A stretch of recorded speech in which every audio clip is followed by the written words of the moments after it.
Connecting a NordVPN dedicated IP on your iPhone or iPad is very simple, and in this quick guide, I'll walk you through the steps.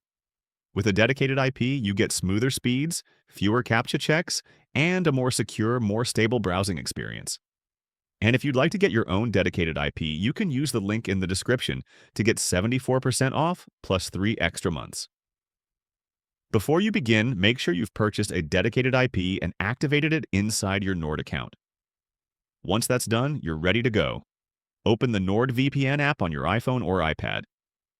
Next, go into the protocol settings and enable either OpenVPN UDP, OpenVPN TCP, or NordLynx. Keep in mind that OpenVPN allows you to use your dedicated IP on up to 10 devices, while NordLynx supports only 1 device. After that, return to the main screen and scroll down until you see Specialty Servers. Tap on Dedicated IP, then select the dedicated IP that was assigned to you. Your device will start connecting immediately. If you prefer, you can also use the search bar at the top. Just type in your dedicated IP address, wait for it to appear, and tap on it. Once the app shows connected, you're all set.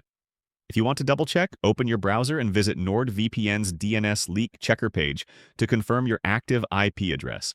And that's all you need to connect to your dedicated IP on iOS. If you'd like to get your own dedicated IP, feel free to use the link in the description for 74% off plus 3 bonus months. Thanks for watching, and I'll see you in the next one.